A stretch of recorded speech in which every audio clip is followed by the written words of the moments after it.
Bom, gente, sejam bem-vindos a mais um episódio, agora episódio 5 do Alma Evento Virtual, nosso workshop online. E primeiro gostaria de agradecer novamente ao Ministério do Turismo e ao Grupo Feital, né, que estão, graças a Deus, proporcionando esse lindo workshop aqui pra gente. A vocês aí em casa que estão apreciando, a gente já tem várias pessoas aqui, hoje vamos ter algumas perguntas aqui também e tem um convidado ilustre. Antes vou apresentar o Edu Satadiak antes, que está aqui do meu lado, né?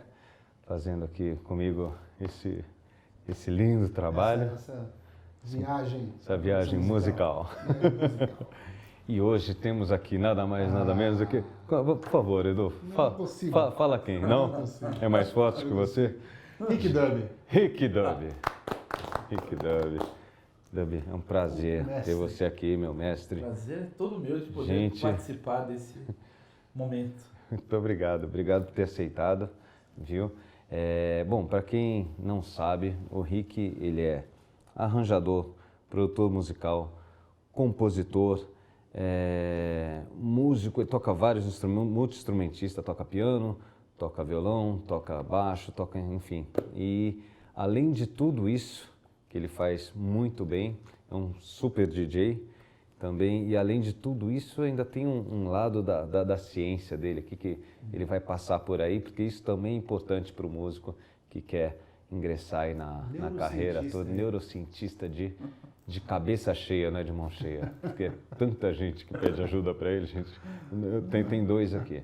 Mas enfim, a gente vai falar agora sobre produção musical, vai dar continuidade, mas antes de qualquer coisa, eu queria que o Rick falasse um pouquinho da vida dele, desde o começo, o que te levou para a música, Rick, assim, o que te ingressou na música, qual foi a primeira referência que você falou assim, não posso viver sem isso?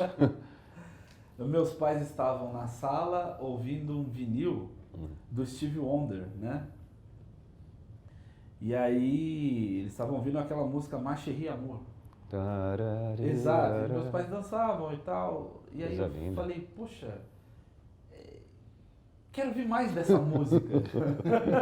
Dessa iguaria, como você fala. E aí eu passei a ouvir o disco inteiro várias vezes e tal. Falei, disco de vinil, né? E aí essa paixão pelo vinil foi o meu primeiro contato assim com a música, né? Através da minha família. Aí minha avó morava ao lado e eu ia sempre à tarde que eu chegava da escola ouvir os vinis dos meus tios, né? Então, dentre a coleção do meu tio tinha lá Stevie Wonder, George Benson, Earth, Wind and Fire. Então eu comecei ouvindo isso daí, né? No final dos anos 70, começo dos anos 80, né? Então, quer dizer, esse foi o meu primeiro contato. Aí, mais assim na adolescência, eu cheguei aí num lugar com os amigos da escola e aquele lugar me deixou assim curioso, porque estava toda a nossa tribo ali, né? Reunida. As meninas, os meninos que queriam pegar as meninas. Aquela coisa toda, Aquela coisa da neurociência. O comportamento sempre ali. Emoções modais. Então, no meio dessas emoções modais, eu era aquele cara um tanto estranho que ficava entre o flerte e a percepção do coletivo. Eu ficava olhando que tinha um cara que fazia a manifestação emocional daquele grupo de pessoas. Eu falei, uau, isso é sensacional, cara! E aí eu fiquei hipnotizado por aquilo, né? Aí eu fiquei do lado da cabine, percebendo como ele fazia. E aí eu lembrei, poxa, disco, de novo, olha aí, disco de vinil. Lá em casa, disco de vinil. Aí ele tocava um vinil, só que antes de acabar essa, ele tocava outra, ele não parava. Eu falei, nossa, isso é sensacional. E mais sensacional ainda, ele mexia com as emoções das pessoas. Sim. Ele dominava a emoção. Conseguia fazer nego gritar, o cara que era acanhado dançar, às vezes dançava meio desconjuntado e tal. Vários fantoches. Ele conseguia extrair do ser humano coisas assim, fantásticas. Aí eu falei, poxa, isso aqui é legal, porque promove alegria, Muitas vezes as pessoas que estavam tristes choravam quando tocava, na época tocava lenta, né? Meu A Deus. música, né? Aqueles Eu mob sei. songs e Dança tal. de vassoura. É, a dança da vassoura. E aí eu via que tinha aqueles emocionados que choravam, Maravilhoso. né? Ia pra pista pra chorar. A garota que não queria. Eu era esse.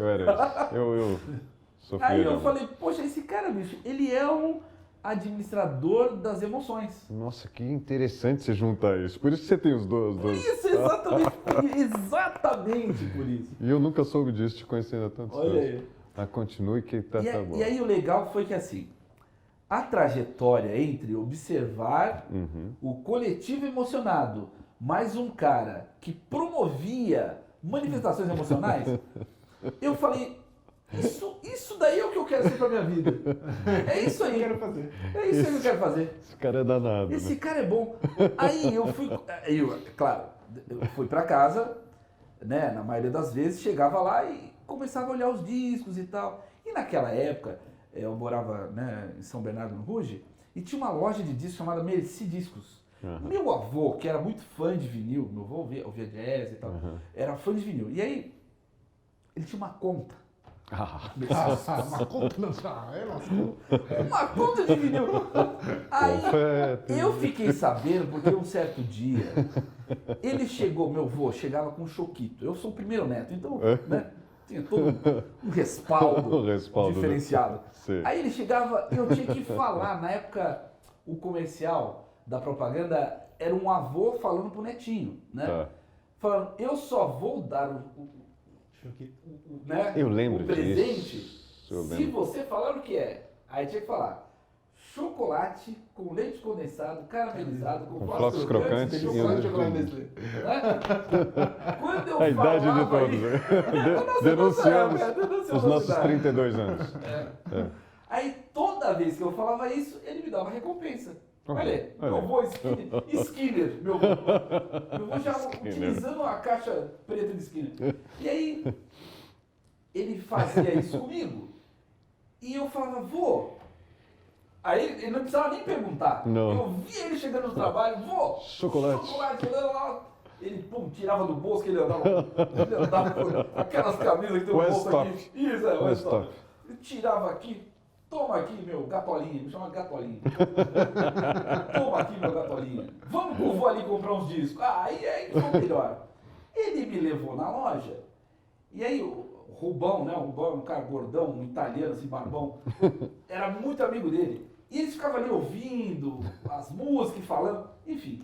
Aí eu descobri que ele falou assim pro Rubão, olha, Rubão, coloca na conta aí. Ah, não, seu Tônio, tá tudo bem e tal. Aí eu falei, meu, vou ter uma conta aqui. Aqui tudo vira trilha, né? Tarará. Aí eu falei, bom, se ele tem conta lá, ele deve pagar mensal, né? Se é conta, criança pensa assim. Aí um dia que ele veio querer dar um chocolate, eu falei, vô, vamos trocar um chocolate por um disco? Aí ele falou, mas como assim, um chocolate por... Pois é, eu queria um disquinho daquele, que era o compacto, um disquinho aquele de criança. Beleza, aí ele me levou lá, e aí eu peguei uns 5 discos, né? Na época era Jackson 5, Nossa. o ABC, e depois foi o Paul McCartney, com o Shake My Machine. Nossa senhora. O outro era Donna Summer, Upside Down. Só coisa- Zap, Roger Nossa, Horseman. E o outro era Boogie Boys, um disco lá de já os meandros do hip hop. E aí eu falei, caramba, olha só, agora eu tô tendo uma coleção de disco. Foi a Aí primeira eu referência. Aí né? foi o primeiro momento. Enfim, aí passou essa parte e tal. Aí já na adolescência, eu comecei a trabalhar, né, com 14 anos de idade, não, com 13 anos de idade. 13? Nossa, Entregando um cedo. panfleto, né, panfleto do comércio que tinha na parte de cima do meu bairro. E aí eu ganhava aquele dinheiro e, assim, eu não precisava ajudar em casa, graças a Deus, mas aí eu pegava aquele dinheiro e eu falei pro meu pai, né, falei, ó, eu tô querendo comprar um tênis, mas na verdade não era um tênis, eram uns discos. Aí eu falei isso e ele falou, não, vai gastar seu dinheiro com isso? Vamos lá, eu vou comprar seu tênis. Aí foi lá, me deu o tênis, eu falei, putz, sobrou dinheiro. Vou ter que vender o tênis. Aí eu pegava esse dinheiro aí do trabalho e comprava de vinil, e comprava de vinil, e comprava de vinil. E uma parte eu comprava de cassete. Por quê? Existiam naquela época, né, no começo dos anos 80, os programas dos finais de semana nas rádios, nas FM de São Paulo, como a Band FM, a PUA FM, algumas outras rádios, né? E eles tocavam aquelas músicas que eu via na domingueira, que eu ia com meus amigos. Aí eu pensei, bom, ter disco, eu vou esperar o fim do mês, eu vou fazer uma gentileza. Olha a conexão aí. Mas eu posso ter fitas, e fitas gravam lá do A e lá do B. E eu posso ter muitas músicas, né? Aí eu comecei a colecionar fitas. E naquela época, meus pais faziam a compra do mês, né? A despesa. E na época tinha um setor do mercado... Do macro. Do macro, exatamente, do macro. Exatamente. É macro.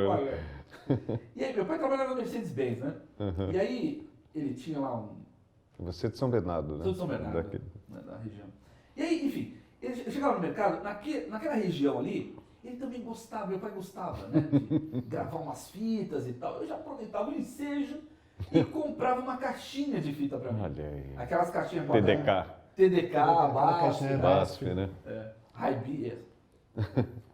E aí vinha 10 fitas em uma caixinha.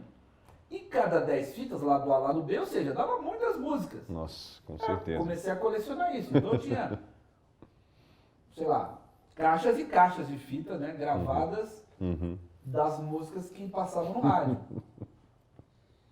Aí foi, né, 16 anos, tal, começou os bailinhos de garagem. Então a gente reunia a nossa tribo. Naquela época eu morava numa casa, né? E aí colocava aquela lona preta. Sim, no portão, exato. E a gente pegava os 3 em 1, né? O vizinho tinha um, eu tinha um outro. A gente juntava os dois, ficava 4 caixas. 2 do meu, 2 dele.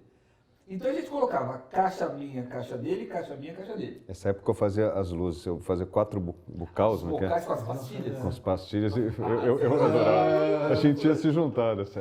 Poxa vida. E aí, a gente fazia o bailinho, né? E sempre o pessoal da escola, as menininhas que queriam beijar. Já era produção musical, né? Já era o tema. Já era o tema. E aí, nesse afã de querer fazer um baile e tal, e tudo isso porque eu falei, bom, para ter todo esse equipamento muito caro e tal, e quando eu estiver trabalhando eu vou conquistar, né? Porque a gente tinha a ideia, eu e mais um outro amigo, o Ezequiel, né? O Kiel. O Kiel era um parceiro, assim, da vila, que também se ligava em música e tal. Aí ele falou, bom, ele era mais velho que eu tinha 16, ele tinha 18. Ele falou, eu vou começar a comprar, a gente monta uma equipe. E vamos fazer nesse bailinho. Olha aí começou. Aí já montou a equipe, já começou o negócio sério. Montou ali a empreitada. A empreitada. Primeiro empreitada. Aí a gente começou a fazer os bailinhos, ele tinha o equipamento, eu tinha as fitas e alguns discos, e a gente começou a fazer, né? E aí tivemos sucesso com isso e tal. Aí teve um campeonato, isso em 1989. Isso foi de 86 a 89, esse processo de bailinho de caralho e tal. Em 89 teve um concurso de hip hop. O Fast Rap 89 da cidade de São Bernardo. Era a época do Run DMC ou não? Isso, né? Walk This Way, Walk né? This Way, um pouquinho depois. Aí, na época, o concurso era os caras que eram os MCs e os DJs, né? Que eram DJs do grupo de rap. E aí, o nosso grupo era o Power Rap, né? A força do rap. É um grupo da vila lá e tal, né? Enfim, o baile era um baile black, então tocava muito hip hop, soul, funk, reggae e tal, essas Que vertentes maravilha. todas. Só coisa boa, né? Só coisa boa. E aí a gente começou a tocar, aliás, a gente fez parte desse concurso, e aí a gente ganhou em segundo lugar. Olha aí. E o segundo lugar dava acesso para o DJ do grupo começar as domingueiras, ou seja, já tocar profissionalmente no clube. Olha Foi aí aí. que eu comecei. Coisa Aí boa. na época o GG, né, o Mr. G, se você estiver assistindo aí, GG, um beijão. É o cara que me deu a oportunidade para começar a tocar nas festas, né? E essa época eu tinha 16. O Stanley Wagner tá falando que é seu fã. Eu que sou seu fã, Stanley. Você é o supra-sumo da harmonia, Ele teve aqui, do gosto, do garbo e da elegância. Então, ou seja, aos 13 anos de idade. Aos 13 anos, né, 89, 13 anos, eu entrei para tocar numa domingueira. E daí em diante foi minha vida. Aí comecei a tocar ali na matinê de domingo. Então, minha galera, a hora que ia lá, eu começava a tocar, todo mundo gritava. Eu falava, ó, quando eu for tocar tal música, vocês se manifestem. E aí, né, zoando, né, mas era... A gente tocava as músicas da época que fazia sucesso e tal. E aí eu fui aprendendo o que é um baile, assim, tipo, o que é o começo do baile, o que é o meio do baile, o que é o final do baile, né? E essa dinâmica toda mexia com o quê? Com as emoções. Ou seja, quando estava começando, aquela pessoa estava mais inibida, mais acanhada em chegar na menina para pedir para dançar e tal. Aí pagava um drink, aí o drink ia subindo na cabeça, aí o mais solto, aí o pé mais solto, né? O quadril solto. Cantar já. Cantava alto. E aí começou esse processo todo. E eu vi aquilo e falei, putz, isso aqui é legal, meu. Consegui, através da música, fazer manifestações emocionais com um grupo de pessoas. Aí eu fui, né, assim, academicamente, eu fui pelo que meu pai me dizia, olha, preste atenção porque ele falou, a informática. A informática vai ser o futuro, meu jovem. E eu falei, tá bom, vou fazer, meu pai tá falando, né, vou. Aí fui, tal, fiz ciência da computação, me formei em ciência da computação, mas não atuei muito pouco na área. E aí, enfim, a vida foi me levando pro lado, academicamente, né, das terapias. Então, ou seja, em começo dos anos 90, eu comecei a fazer um curso de programação neurolinguística, de PNL, né, com um professor que hoje ele é famosaço aí na mídia, né, que é o professor Hélio Couto. Tá. Um cara que, isso em 92, ele nos apresentou a PNL. E aí eu fui, estudei e tal, estudei com outros professores, me formei Master em PNL e tal, e fui estudando sobre psicologia, sobre psicanálise. E a música sempre paralela. E a música em paralelo, porque eu já era um DJ profissional, né, nos anos 90. É como a gente falou aqui, que a gente eu me formei numa coisa, o Edu, rádio, TV, publicidade, e os três, sempre com a música, mas a música sempre no caminho. Protagonizando, né, a nossa história. E aí, um dado momento nos anos 90, assim, como eu estava dizendo, né, eu comecei a tocar no Esporte Clube São Bernardo, que é um clube lá da cidade, e os meus amigos.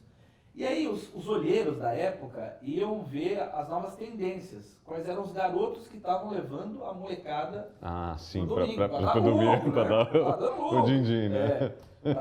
Pagante. Aí teve um cara lá, que é o Carlinhos da Cascatas, ele me viu tocar num lugar. Carlinhos das Cascatas. Você conhece ele, Eduardo? Eu trabalhei com ele. Trabalhou com ele também. Grande abraço pro Carlinhos. Carlinhos é um cara, gente fina. E aí, eu comecei a tocar na equipe Cascatas e desde então fiquei por lá praticamente de 90 a 2002. Nossa, 12 anos. 12 anos.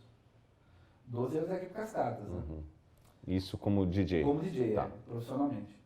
E nesse paralelo estudando, fazendo as outras coisas acadêmicas, de forma acadêmica, né? Então essa foi a minha história. Então lá eu aprendi, aliás, lá na época, né, do pagode, era também uma gravadora. E eu fui trabalhar na gravadora. E eu mexia com a parte de label, ou seja, na época era GRA. Aquelas folhas zonas quadradas, tinham 4 folhas, né? Uma ia para Conexos, artístico e tal, né? Então eu preenchi aquilo dos discos que eram lançados na gravadora. E então ali eu conheci muita gente. Pô, ali que eu conheci Lua Lafayette. Sim, que a gente já falou algumas vezes aqui nos episódios, não tem como não falar, né? Essa época o Lua tinha acabado de voltar da Áustria. E aí o Lua sempre, né? Ele foi fazer orquestração, ficou acho que 3 anos, né, na Áustria. 3 anos na Áustria, estudando orquestração e tal. E ele voltou, e já voltou assim, com as ideias, né? Europeias. E colocando a música brasileira. Que legal, que legal. Pô, foi um salto, assim. Isso deveria ser documentado, porque o Lua sem dúvida, promoveu uma mistura do universo erudito para dentro de uma música popular, que é o samba. Né? Ele é responsável por muita coisa, né? Muita coisa. Assim como o Arthur Verucai, vários outros maestros, né, que fizeram isso Rodrigo também. Rodrigo Morte. Então, vários maestros tiveram essa perspicácia, né, de pegar e elevar a música popular para um outro nível. Né? Isso é Lua, você é gênio. E aí, por exemplo, esse Lafayette, conheci muita gente. O pessoal do pagode 90 todo aí que passou por lá, né? Arte Popular, Sim. Grupo Malícia, Exalta Samba, o Frecão, toda a galera. Enfim, essa foi minha trajetória, né? Tá. Aí eu saio daí, já... Isso em 2002 você saiu aí? Em 2002 eu saí, mas antes disso a gente começou a produzir, já fazer ali os remixes, das músicas e tal, né? Depois eu quero que você fale sobre remix, tudo que é exatamente esse lado que eu quero que você conte para esse pessoal. Vai ser uma delícia se falar de tudo. Bacana. Então, nesse período aí do começo dos anos 2000, o remix era uma alternativa de se tocar tanto no clube quanto nas rádios. O que é um clube? Explica para ele. Clube é uma casa noturna onde, geralmente nos finais de semana, reúne naquela época, né, cerca de 1.000, 2.000 pessoas. Nossa, todo final de semana. Então, você pega a contingência de São Paulo, que tinha na época umas 20, 30 casas noturnas que reuniam cada uma delas 2 a 4.000 pessoas. Ou seja, era uma tribo, né? Virava uma tribo ali. Virava uma tribo. Tanto é que o pagode em São Paulo se promoveu a partir daí, dos clubes. Legal. Os clubes que tocavam black music, né? Na época, interessante isso. De baile.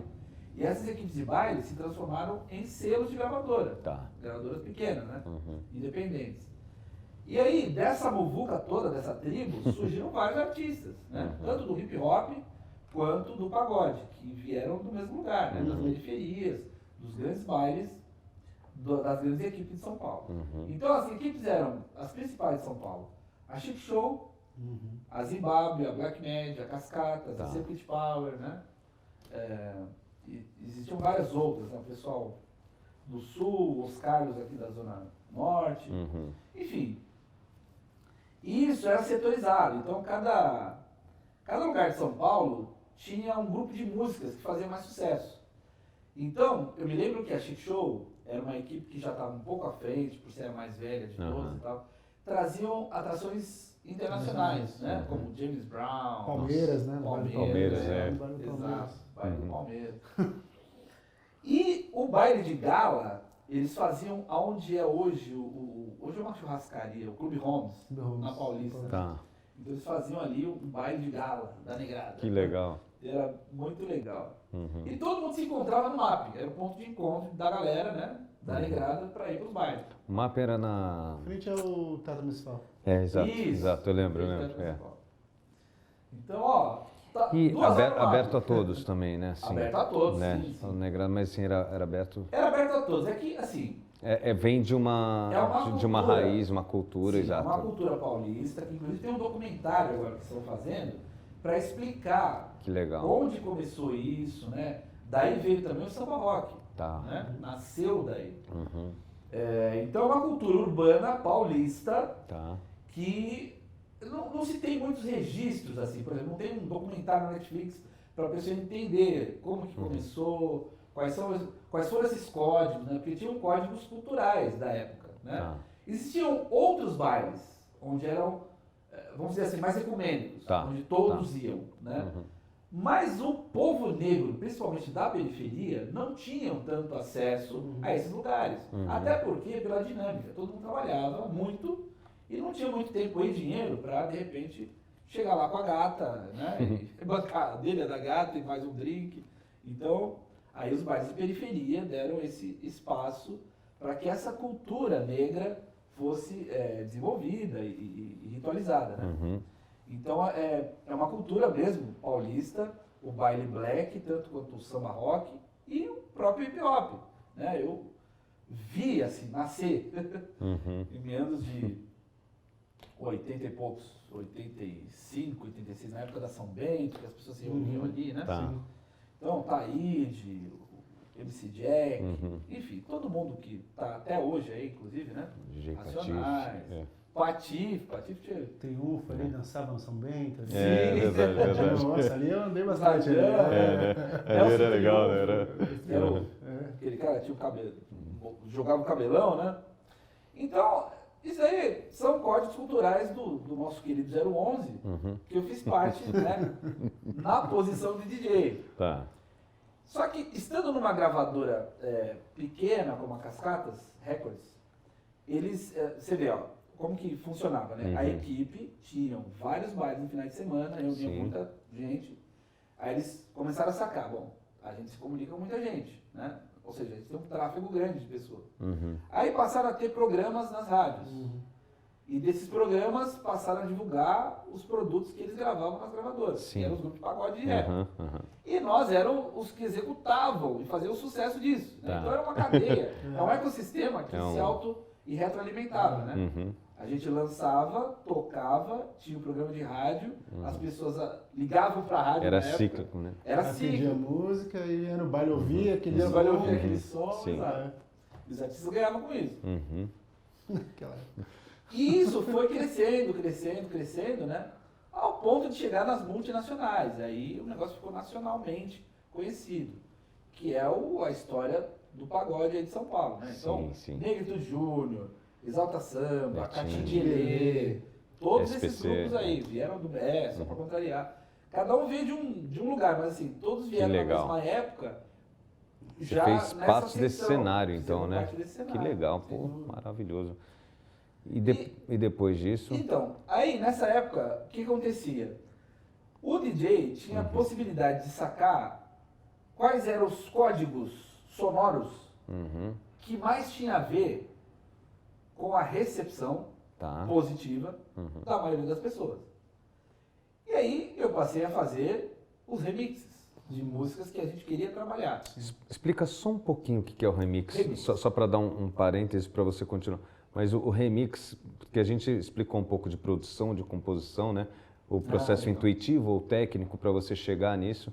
E aí existe esse lado que eu quero muito trazer para quem está escutando a gente, que é exatamente do remix da música eletrônica, né? Como a gente diz. Então, assim, porque isso tem um papel fundamental e foi uma transição assim impressionante, assim, que, né, assim, muitas bandas, inclusive, tinham preconceitos com a música eletrônica. Eu sempre achei isso, né? Que fala assim, não, mas isso não é tocado. Mas é óbvio que é tocado. Alguém produziu isso, alguém foi lá e fez isso com arte também. Por que o fato digital e eletrônico não, né, assim, não desmerece? Então não existe isso. Mas eu gostaria de que você me falasse um pouco do remix para a gente continuar essa história, porque é interessante exatamente onde você parou, para a gente falar disso. Perfeito. Dessa transição. O remix, né? O remix nasce da manifestação das gravadoras quererem abranger outras rádios segmentadas ou outras esferas da divulgação que não tão somente com a mix era possível, ou seja, a música original, né? Então mix e remix. Então você tem uma mixagem que é original e você tem uma remixagem que você altera algumas coisas com alguns elementos e pode mudar inclusive a estética da música, né? Então a história do remix, ela vem daí, na etimologia da palavra. Mix e remix. Mix de mixagem e remix de remixagem, né? Só que nessa remixagem a gente pode adicionar, tirar, modificar, deixar... Ou seja, vocês pegam uma sessão pronta, né? Uma sessão de uma música aberta, né? Com todos os canais. E onde que entra o eletrônico nisso? Aí tem uma transição interessante. Desculpa, que isso a gente vai falar bastante no episódio 9. Que vai ser de mixagem. Não, mas pode continuar, porque vai ter, no episódio 9 a gente vai passar pela gravação, pela mixagem e pela masterização. Não vou nem... Não. Fala sobre isso que é importante. Fala como se fosse natural para o público. Maravilha.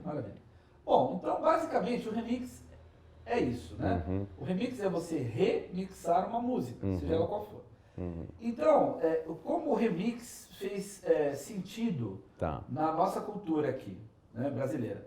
As gravadoras determinavam os principais produtores e alguns DJs, né? Como o Bebê, que foi um grande nome. Sim, fez com o Lulu Santos, né? Várias coisas legais. Mas tiveram outros, Vadão, Ricardo Copini, enfim, vários outros DJs, né? Da época. Que legal. Da época. E você, né? Porque eu sou teu fã já desde. Então esses DJs, eles tinham, de novo, assim, tocavam em grandes clubes, tinham uma percepção muito aguçada do que as pessoas gostariam de ouvir na pista. E aí tem uma coisa, outra um detalhe. dinâmica, né, Rick? Então, tem um detalhe interessante. Né? A música tocada de forma acústica, Tá. com bateria, contrabaixo e tal, isso tudo é a música original, né? Certo. Popular, vamos chamar assim. Aí, o que o remix promovia? A gente pegava aquela variação do baterista, por exemplo, Tá. que ficava mais humano, a música, Tá. achava o coeficiente de variação da música inteira Nossa Senhora. e transformava aquilo de uma forma equidistante, de forma eletrônica, porque a música eletrônica, a bateria eletrônica, se você faz um sample de, sei lá, de 8 compassos, aquilo vai se repetindo, você vai inserindo aonde você quer virada, onde você quer convenção, Tá. né? Você vai escrevendo, Tá. vamos dizer assim, aonde você quer que aconteça o arranjo. E para você fazer isso com a bateria, você vai ter que editar todos os canais, Tá. a voz, Sim, o sim, baixo. sim. E o Passa Logic, o nosso querido Logic, né, o nosso santo Logic, nos ajuda e muito. Que é um software de música maravilhoso, que é o que eu gosto. Maravilhoso. Merece um feriado, merece, sei lá, todo o respaldo. O Logic é um Deus. Então, o Logic nos ajudou bastante, né? Sim. Principalmente nos anos 90. Eu pego o Logic desde Desde da época da 2.5 ali, Imagic. que parecia tinha uma chavinha, Tinha uma né? que você chavinha, botava. né? Um Entor Da e Imagic, tal. é. Então, ou seja, o Logic nos ajudou. Mas eu venho de uma época antes do Logic, onde a gente fazia os remixes nos tapes de rolo, né? Então, ou seja, a gente gravava em pistas, por exemplo, a capela, que era só a voz, Sim.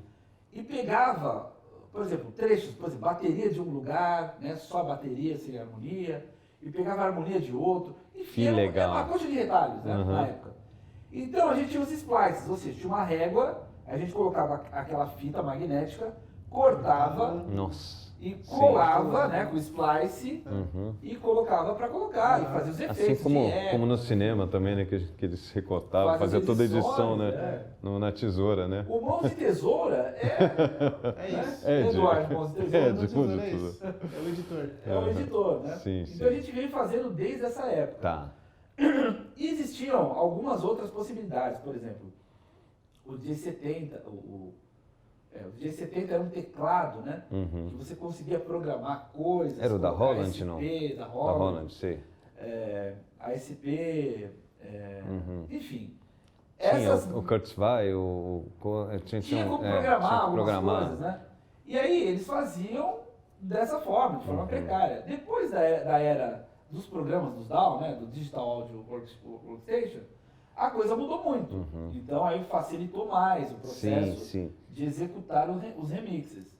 Então o remix na verdade é isso, é uma maneira de você remixar música colocando elementos que muitas vezes ali não seria possível. Por Para um exemplo, certo tipo de público, para uma pista, por exemplo, vamos chamar de pista, né? exato, pista. Né? E que é onde ninguém quer uma convenção que pare a música, todo mundo quer que aquilo flua. Mesmo que pare, vai parar de uma maneira que todo mundo vai gritar e vai voltar. É né? proposital. É né? A proposital. dinâmica emocional É exato, mas proposital. ela é mais linear, mas ela tem a emoção também da música, né? Sim. E aí que entra esse código que é da nossa cultura. Assim, Tá. Os músicos nessa época de transição, da música eletrônica, dentro da música né, original, tocada por músicos e instrumentos, existia um período, principalmente aqui em São Paulo, né? Não sei, os outros lugares do Brasil eu falo como referência São Paulo e Rio. Tá.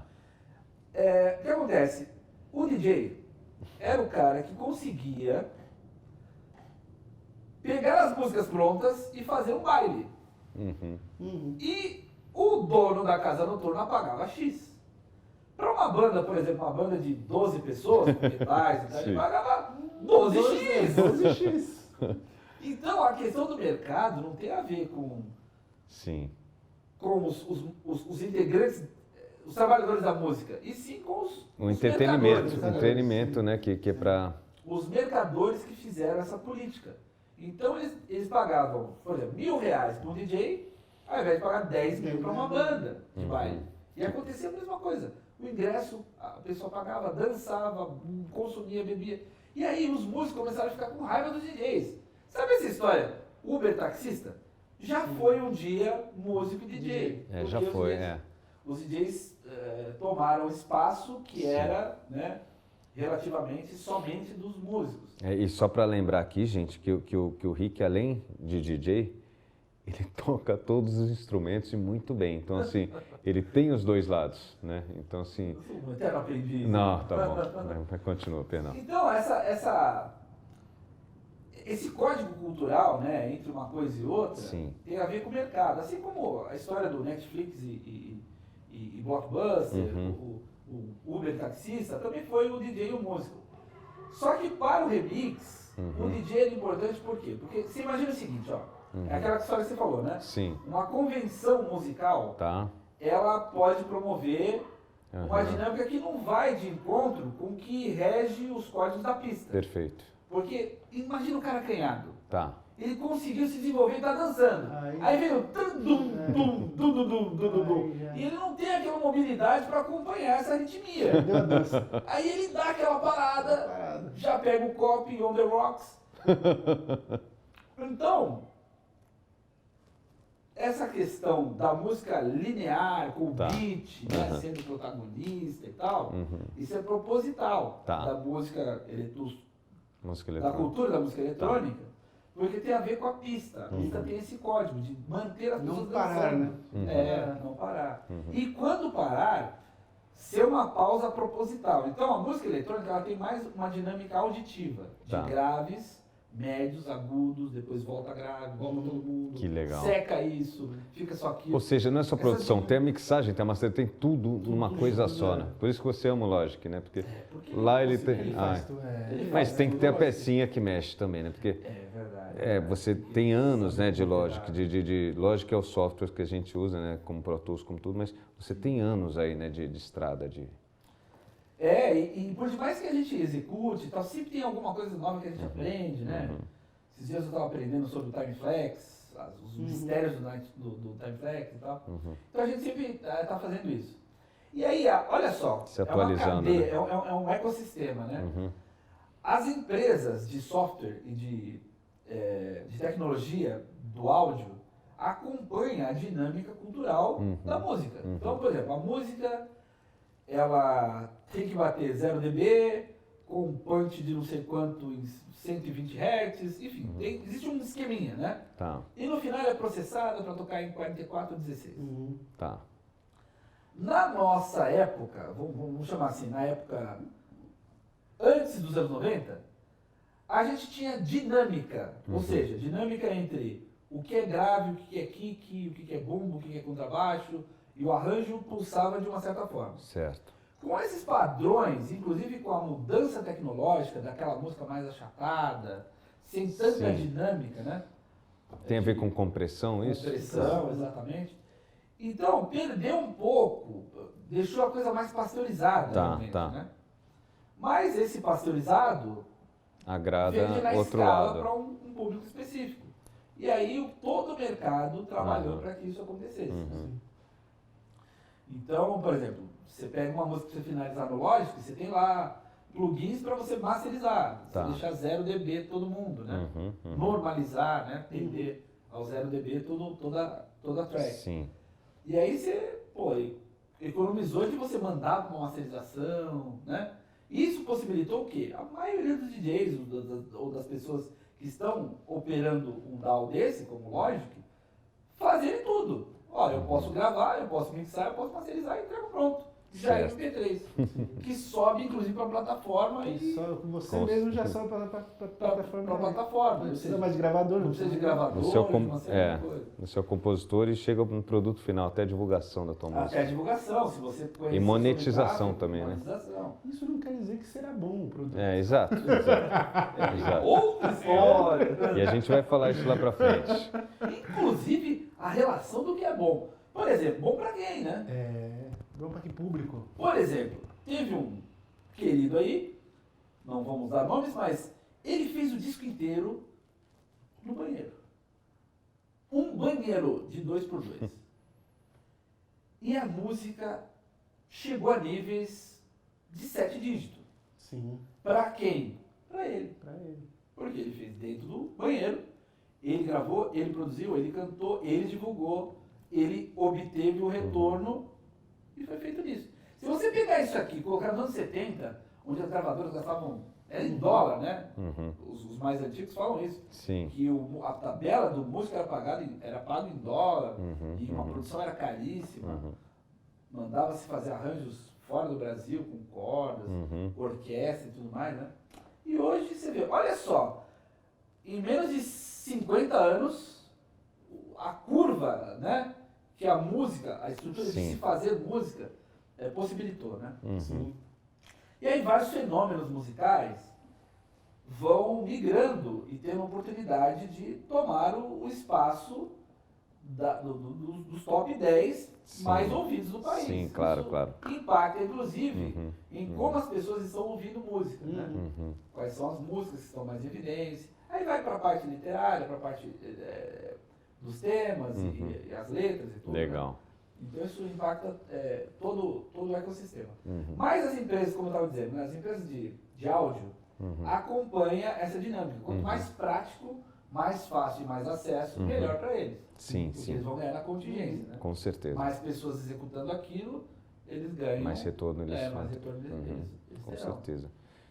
E deixa eu te perguntar uma coisa, aí que assim, artistas que você já trabalhou, os mais recentes, assim, porque eu sei de grandes nomes, legal, e assim, e como é trabalhar com esses artistas, ou um artista que ele não tem esse mundo do DJ, ou esse mundo eletrônico na música dele, e você às vezes tem que, você é amigo, você conhece muita gente, é amigo de vários artistas que estão começando e famosos, mas assim, como você mostra para eles que a música dele, que foi tocada no estúdio, ele provavelmente às vezes gastou milhões ali, como você fala, olha, tá legal, mas eu tenho uma tribo aqui, que é essa tribo que dança aqui nas pistas e tudo, que eu quero jogar para essa tribo. Eu posso pegar a tua música, eu estou falando bem simplificado, eu posso pegar a tua música e transformar nisso, porque olha, eu vou te falar, vai ser, como é que é esse processo de vendedor, quem você já trabalhou e como é que você consegue entregar esse produto para esse artista? É engraçado, porque começa pela gravadora, não é nem pelo artista. Tá. Né? A gravadora nos contrata e fala, olha, tipo a Sony, aqui, isso, tipo a Sony, na época, a Warner, MG, tá. EMI. Então, principalmente os diretores artísticos e os divulgadores, né, que tinham acesso em como divulgar músicas, Tá. eles buscavam os DJs para fazer os remixes e nos contratavam para isso. Legal. E muitas vezes o artista, sendo beneficiado pelo sucesso de um remix, passava a conhecer o produtor do Certo, remix, legal, né? legal. E aí começa a confiança e tal. Ficava a confiança ali, tá. E aí, então funcionava assim, a gravadora tinha a música aberta, porque é a gravadora do artista, dava essa música, né, pro DJ fazer Pro DJ, remix, certo. era modificado uma série de coisas para o gênero, né, Tá. dependendo do tipo do remix, né, um remix eletrônico para a pista de música eletrônica, um remix para música brasileira de pista, para R&B, para soul, hip hop e tal. Então, os DJs faziam essas modificações e as músicas tocavam em outras tribos, Tá. né? Isso é uma maneira de você divulgar o artista onde ele não chegaria com a música Legal. original dele. Tá, tá. Aí o artista passou a entender, depois de um tempo, que olha, legal, existe uma outra maneira da minha Sim. música atingir aquele público. E eu posso alcançar mais pessoas com a minha música, outra tribo que nem me escutava, né? Exatamente. Eu chamo de tribo no sentido mais lindo da palavra, tá? Assim, porque é como a gente fala na música, de uma maneira carinhosa, porque assim, são pessoas que seguem a gente e a gente acaba usando esse termo, né? Então, assim... E aí, então, ou seja, depois de um tempo, agora recentemente mesmo, né? Onde tem essa autonomia do próprio artista decidir, ó, eu quero fazer um remix, ou eu quero fazer a minha música tocar para aquela tribo, aí que começou a interação do artista produtor, o artista DJ, né? Tá. E aí o artista fala assim, putz, ó, gosto dessa onda aqui, né? Você acha que minha música cabe ali? Aí a gente faz uma análise, ó. A gente vai mudar um pouco, vai mudar a textura disso, a textura daquilo. Tem uns que falam, não, eu não quero esse monstro com a minha música. Tá.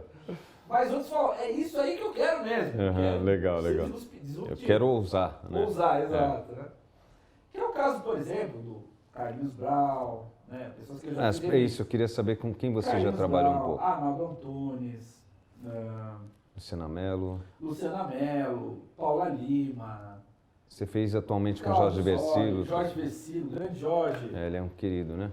Todos esses são, né? Todos esses, mas assim, quando você tem contato direto com o artista, fica mais fácil a comunicação. Por quê? Tá. Porque você respeita o que o artista estabelece como prioridade da sua arte e você agrega, de uma certa forma, com aquilo que possa adicionar de público, de estética, vamos dizer assim. Legal. Né? Então é um jogo de ganha-ganha, na verdade. Né? A música original já é bela por si, por ter sido concebida pelo artista ou pelas pessoas envolvidas, mas o ato do remix ele pode promover um plus a mais.